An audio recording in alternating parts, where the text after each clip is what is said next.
So, you know, I roll with a crew out of Boston called Life is Good. Have you ever heard of Life is Good? Yeah. But if you ask anybody at Life is Good, say, oh, you guys make t-shirts? They say, yeah, we make t-shirts. That's not what we do. That's not what we're about. That's not who we are. You don't want to ever let what you do define you or confine you. You're going to define Rosa Parks as a seamstress? You're going to define Mahatma Gandhi as an attorney? You're going to define Buddha as, I don't know, a guy who sat under a tree a lot? Those are occupations, those are things. What are you going to be? What are you going to do? What are you going to do? It's not about what are you going to bring to the world? What are you going to bring out of you? If you think about any, so you got a favorite superhero, anyone? Batman. Batman's cool. You got superheroes, and every superhero story is the same, yo. It's the same story. You got promise, you got potential, you got a world that could be just, that could be harmonious, it could be righteous, it could be right.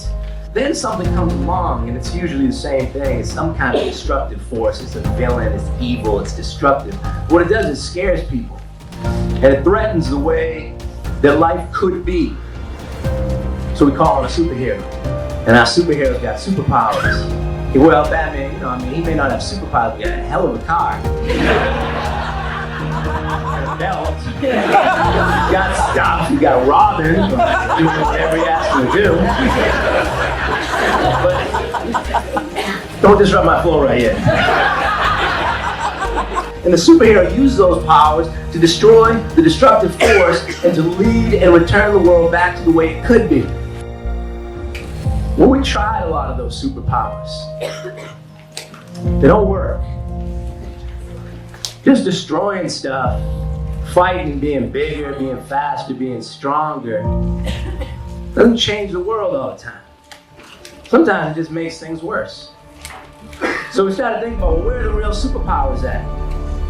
The real superpowers, they're in the hearts and souls of the children. Think about, give me a kid's superpower. What do you love about kids? What do you wish that, man, I wish I could be a little bit more like that. Anyone got one? Honesty and authenticity. They keep it real. Kids don't got a pretense. They're going to tell you what it is. A woman walked up to my brother, when he was a little boy, they said, hey, how you doing, honey? He said, I'm good. I said, how old are you? He said, I'm 3. How old are you? The woman said, how old do you think I am? My brother, and keeping it real, said, around 1 million. But she didn't get mad. She didn't get mad because he was just keeping it real. He was being authentic. What's another kid's superpower you love? Creativity.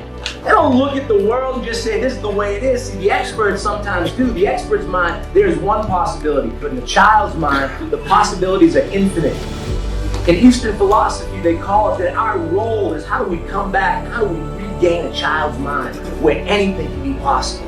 There are lots of things that we haven't even dreamed of yet that are possible. So I want to tell you one little kid story that I think captures a little bit of these kids' superpowers.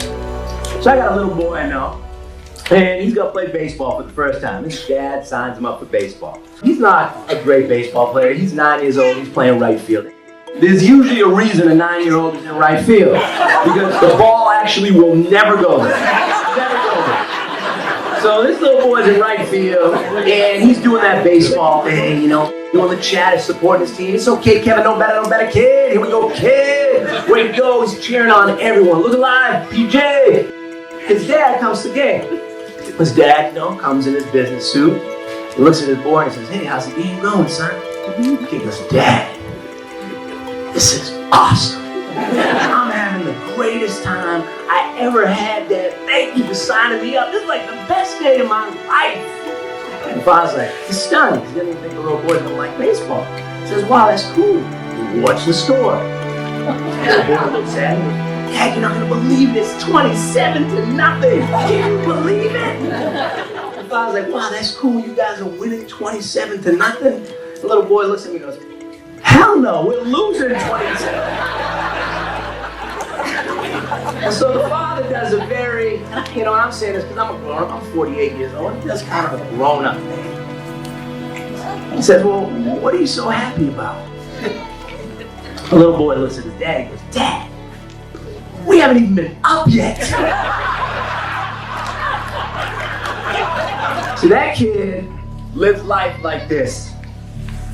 When you are an optimist, when you are positive, when you live your life open and you live your arms wide open like this, you see the world in terms of opportunity.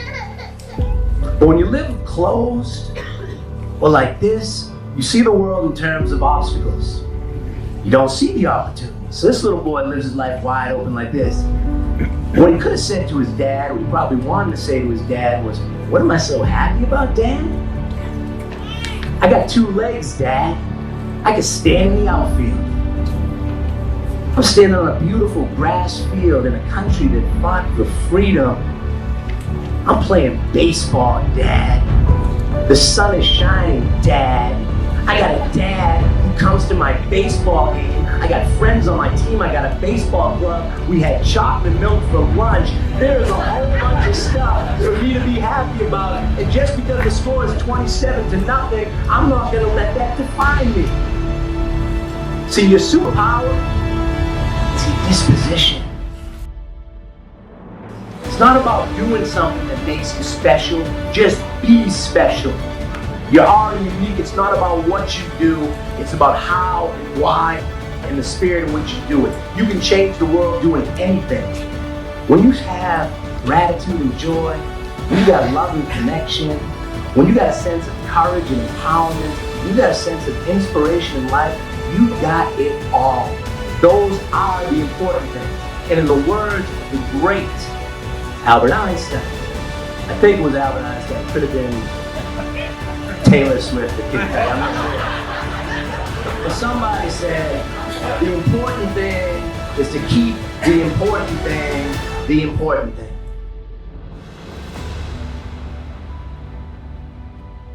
So I started thinking about, what do I do when life scares the heck out of me? And there was one thing that always comes clear. There's only one thing in the world that calms me down. It's when you can actually get down and look at somebody and make contact with them and say, what's up? And touch them. What's going on, man? How you doing?